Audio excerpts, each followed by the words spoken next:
Olá, tudo bem? Eu tenho certeza que você está gostando de participar conosco dessa Semana Santa. Eu tenho certeza também que essa mensagem tem tocado o seu coração. E é por isso que você voltou. É por isso que você está querendo participar mais conosco. Deus seja louvado pela sua vida. E eu te peço que você feche os seus olhos e me acompanhe neste momento de oração. Vamos orar. Senhor nosso Deus, o nosso Pai, te agradeço por este momento de adoração a Ti, pela mensagem que o Senhor tem para nós. Venha nos falar através do Teu Espírito. É o que eu te peço no nome de Jesus. Amém. Existe uma história muito intrigante que fala a respeito do pai e um filho que foram em uma loja certo dia para comprar doces. Quando chegaram na loja, descobriram que alguns doces dessa loja eram gratuitos. Então o dono da loja disse: "Pegue os doces", disse para o menino, "e enche as suas mãos de doce." O menino não quis pegar. O pai ficou intrigado com aquilo lá, até tal ponto que chegou o dono da loja e disse: "Olha, pode pegar." E pegou um tanto com as suas mãos e foi entregar para o menino. Mas o menino não quis pegar aqueles doces. Acontece que o pai, vendo aquela situação, encheu as suas duas mãos de doce e saiu com o seu filho. Quando eles saíram da loja, o pai perguntou: "Filho, por que você não quis pegar os doces?" E ele disse o seguinte: "Eu não peguei porque eu sei que em suas mãos cabem mais doces do que as minhas." Interessante, não é? Nós precisamos aprender a colocar tudo nas mãos do Pai. Precisamos confiar nele as nossas maiores dúvidas, as nossas maiores dificuldades, porque ele é aquele que pode suportar. Ele é aquele que pode nos dar forças. Quando nós olhamos para os últimos dias da vida de Jesus Cristo, a gente percebe que não foi uma época fácil para ele. Jesus tinha uma missão dolorosa, difícil. Qual era essa missão de Jesus Cristo? Carregar os pecados da humanidade. Entenda que Jesus Cristo, na sua trajetória, passou por um local chamado Getsêmani. Ali ele suplicou, ele lutou e ele saiu dali como alguém vitorioso. Essa luta de Jesus Cristo no Getsêmani significa muito para nós. A gente entende que foi ali que ele decidiu o destino eterno da humanidade. Entenda que as nossas lutas contra o pecado não são somente no momento da ação, mas quando eu e você nos colocamos na presença de Deus e clamamos que Ele nos dê forças para vencer a tentação. Ali nós já começamos a lutar contra as nossas provações, contra as nossas fraquezas. Eu te pergunto, quantas vezes você tem se colocado na presença de Deus? Quantas vezes você tem lutado contra os seus problemas e as suas dificuldades antecipadamente nas suas orações, na sua comunhão com Deus? Jesus, no caminho para o Getsêmani, ele andava vagarosamente. Jesus Cristo estava conversando com seus discípulos, instruindo eles de uma forma animada. Mas quando ele passou no Getsêmani, aonde ele já estivera muitas e muitas vezes, o coração dele era um coração que demonstrava tristeza. Ele sabia que ele teria que carregar o fardo do pecado da humanidade, carregar tudo sobre si. Ele tinha medo que esses pecados o afastassem do amor do Pai. Ele estava sentindo a tristeza e a dor da ira de Deus contra a transgressão. E então Jesus Cristo exclamou o seguinte: "Minha alma está profundamente triste até a morte." Isso é o que está escrito lá em Marcos 14, no versículo 34. O primeiro Adão se rebelou no jardim do Éden. E então neste mundo entrou o pecado e a morte. Já o segundo Adão, Jesus Cristo, foi vencedor no Getsêmani, o que nos deu o direito da vida e a salvação. Isso para todo aquele que nele crê. Talvez você ache difícil pensar em um Jesus Cristo desanimado, deprimido. Mas essa era a situação que Jesus Cristo se encontrava. Jesus estava com medo, principalmente da sua morte. Mas como que Jesus enfrentou o medo? Abra sua Bíblia em Mateus 26, do versículo 36 ao 38. Mateus 26, do versículo 36 ao 38.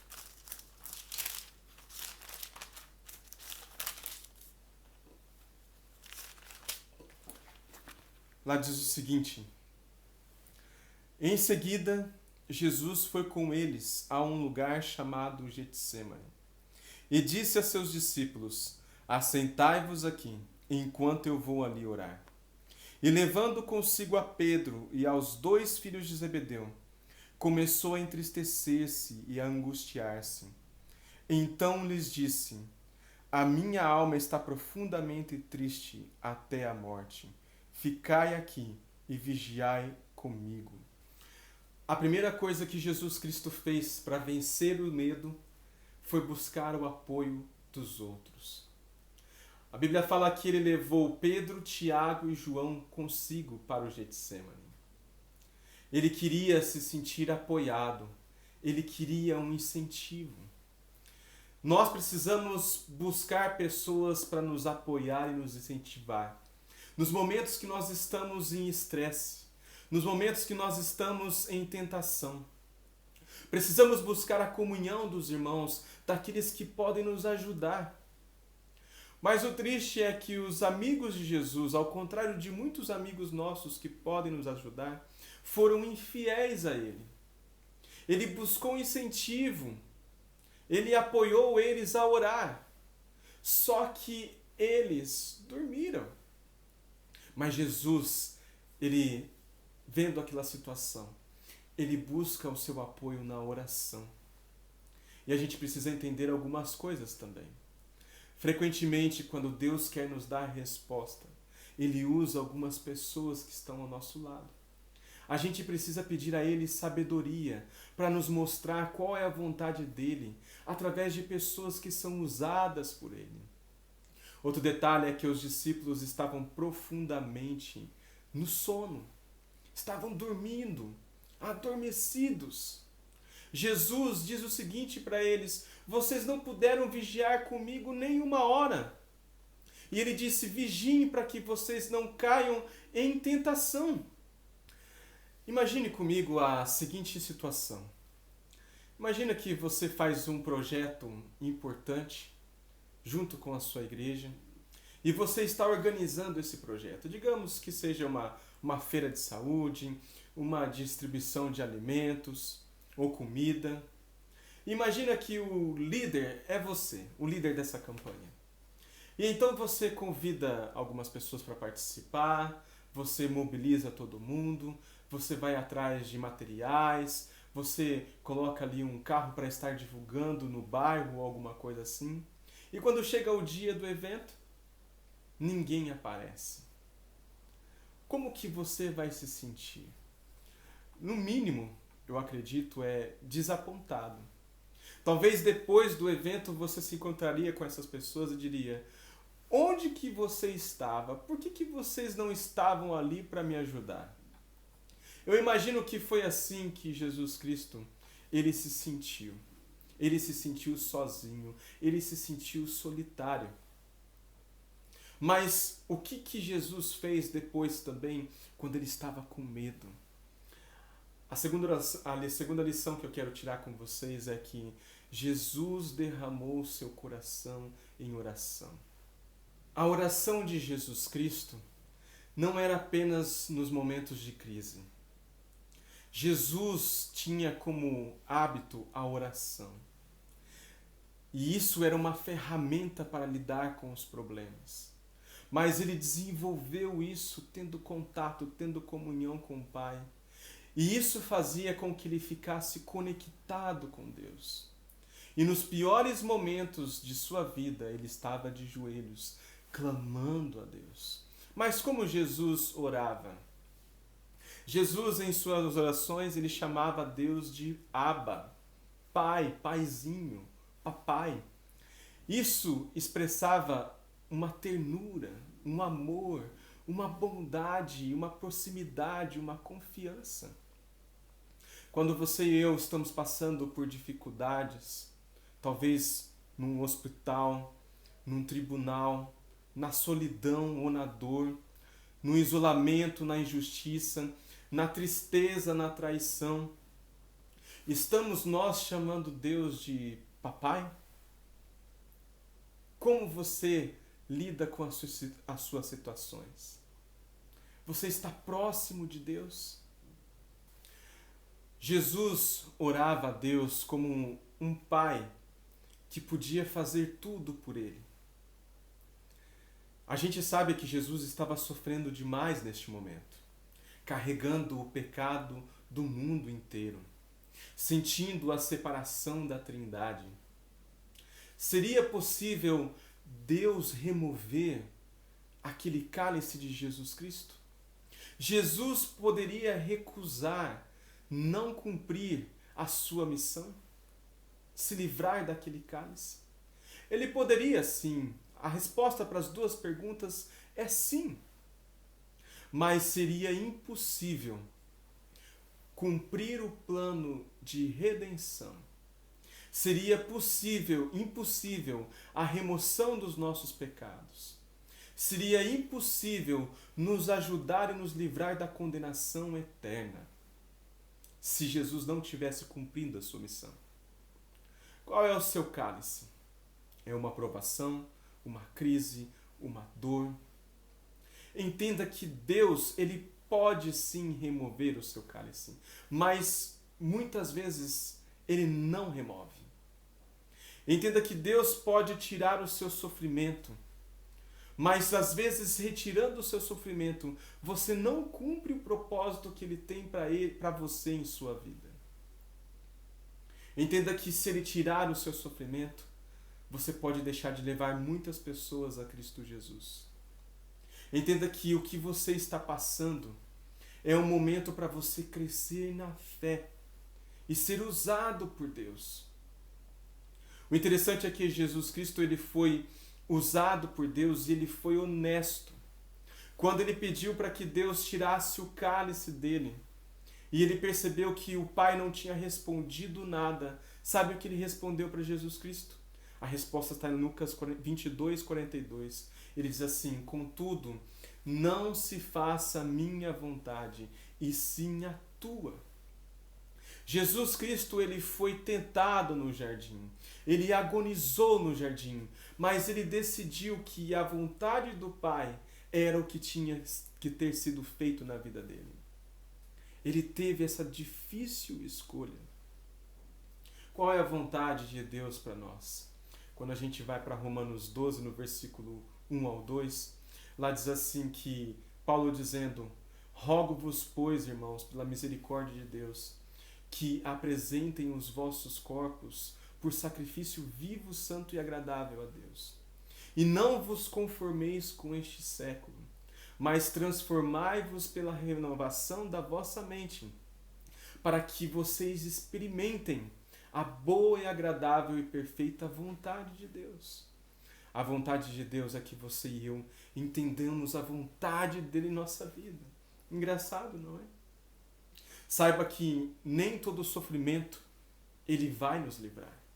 Nem toda dor ele vai tirar de nós. Porque ele sabe que muitas coisas nos tornarão mais fortes. Esse sofrimento, essa tristeza.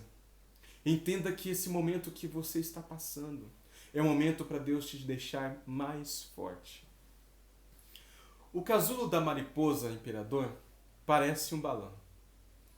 E para o inseto se tornar perfeito, ele passa por uma luta de horas, gasta muita força para passar pelo pescoço do casulo. Sabe que ele passa por uma pressão, passa por um esforço, e tudo isso, pelos entomologistas, é considerado muito importante para forçar uma substância que dá a vida às asas.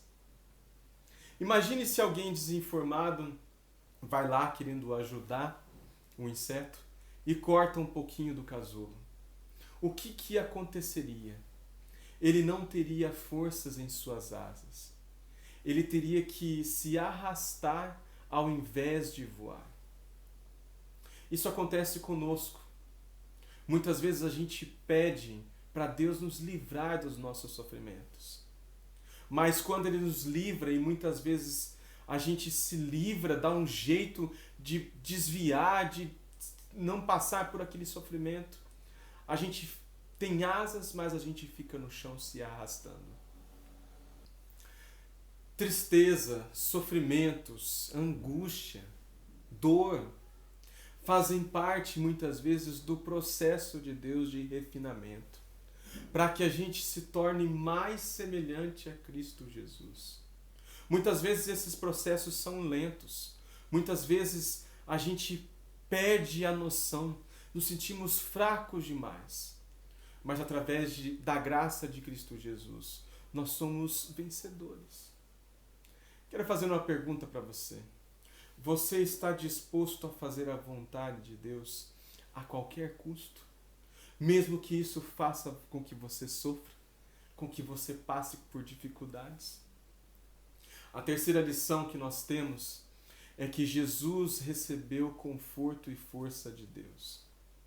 Deus enviou um anjo para estar com Jesus Cristo, não para tomar o cálice dele, mas para fortalecer Jesus Cristo. Jesus Cristo, neste momento, ele sentiu a certeza do amor do Pai.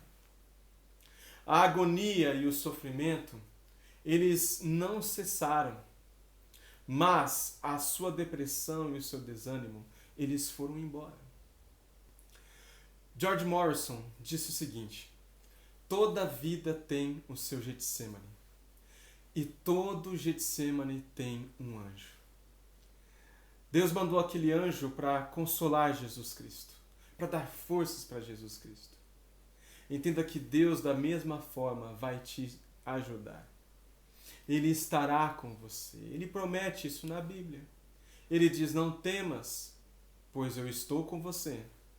Não te assombres, porque eu sou o teu Deus, eu te fortaleço, eu te ajudo e eu te sustento com minha destra fiel. Abra sua Bíblia em Isaías 43, no versículo 1 e 2. Isaías 43, versículo 1 e 2. Olha o que diz lá. Mas agora assim diz o Senhor que te criou, ó Jacó, e que te formou, ó Israel. Não temas, porque eu te remi. Chamei-te pelo teu nome, tu és meu. Quando passares pelas águas, eu serei contigo. Quando pelos rios, eles não te submergirão. Quando passares pelo fogo, não te queimarás, nem a chama arderá em ti. Que promessa maravilhosa, não é? A gente pode estar certo de que quando estivermos no Getsemane, haverá um anjo conosco. E ele irá nos fortalecer. Ele estará ao nosso lado. E finalmente, a quarta e última lição. Jesus buscou cumprir o seu propósito final, apesar das circunstâncias difíceis. Imagina o sofrimento, imagina a dor de Jesus Cristo. E em continuidade a essa situação, a gente ali vê que Jesus Cristo foi preso, traído por um seu discípulo, uma pessoa que ele amava, que ele conhecia muito bem, Judas. Mas olha só, quando Jesus Cristo foi preso, ele não foi pego de surpresa. Ele não era uma vítima pobre dos judeus, indefesa, involuntariamente, apanhada de surpresa. Jesus Cristo foi preso, mas de uma forma livre, voluntária, deliberadamente, porque ele sabia a missão que ele tinha que cumprir, que era a missão da cruz. Abra sua Bíblia em João 10, no versículo 17 e 18. Jesus sabia qual era a sua missão. Olha o que diz lá. Por isso o Pai me ama, porque eu dou a minha vida para reassumir. Ninguém a tira de mim, pelo contrário, eu espontaneamente a dou. Tenho autoridade para entregar e também para reavê-la. Este mandato recebi de meu Pai. Você entende que Jesus Cristo tinha uma missão? Você entende que ele sabia a missão que ele tinha e ele tinha que cumprir essa missão? Por isso ele não desistiu, por isso ele continuou firme. Talvez o Getsêmani na sua vida tenha um outro nome. Talvez seja o divórcio, talvez seja o fracasso, a solidão, a doença, a perda. Entenda que você está passando tudo isso. E é claro que não é a vontade suprema de Deus. Mas entenda que isso vai fazer com que você se torne alguém mais forte. Isso vai fazer com que você, depois da dúvida, depois da angústia, se torne alguém grandioso.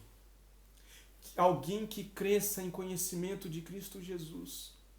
Jesus Cristo passou por uma grande luta, mas no final Jesus Cristo ele foi vitorioso. E para vencer, ele teve que se submeter à vontade do Pai. E eu pergunto para você o seguinte: você se submete à vontade do Pai? Você se sacrifica muitas vezes para fazer a vontade dele? Você entende que para fazer a vontade de Deus, você vai contra tudo nesse mundo? Hoje nós podemos responder a esse sacrifício de Jesus Cristo, a esse sofrimento de Jesus Cristo, das seguintes maneiras. Primeiro, entenda que a sua vida foi comprada por um preço muito alto. Valorize a sua vida, entregue a sua vida a Cristo Jesus e faça algo em prol da obra de Jesus Cristo hoje. Segundo, Jesus Cristo nos deu um exemplo de oração e de submissão. Diga a Deus: Senhor, seja feita a tua vontade na minha vida. E terceiro, se você não aceitou Jesus Cristo como seu Salvador, olhe atentamente por tudo aquilo que ele fez por você. Entenda que o Mestre quer te salvar quando ele veio a este mundo e deu a vida por você. O que ele queria no fim de tudo era simplesmente te salvar. Ele morreu em seu lugar. Ele carregou o peso do pecado em seu lugar. Por isso você tem que receber ele como o Senhor da tua vida, como o Deus da sua vida. Deixa eu fazer uma pergunta para você. Mesmo em meio às provações, você quer ser vitorioso ao lado de Cristo Jesus? Ele foi vitorioso. Deus mandou um anjo para confortá-lo, não para tomar o cálice dele, mas para dar forças a ele. Deus muitas vezes não irá tirar o seu cálice, mas ele colocará anjos ao seu redor para que você seja um vitorioso. Que Deus te abençoe, que Deus te dê forças. Vamos orar ao nosso Deus? Senhor nosso Deus, nosso Pai, eu te clamo, bom Deus, que o Senhor nos dê forças para vencer essas provações. Está difícil viver neste mundo corrompido, cheio de ilusão, com tantos problemas. Bom Pai, por favor, nos mostre o seu caminho, que seja feita a tua vontade em nossa vida e que nós aceitemos isso, bom Deus. E que este caminho, bom Pai, nos leve à salvação. É o que eu te peço no nome de Jesus. Amém. Que Deus te abençoe e que você tenha uma noite e um dia abençoado na presença de Deus. Nos vemos amanhã.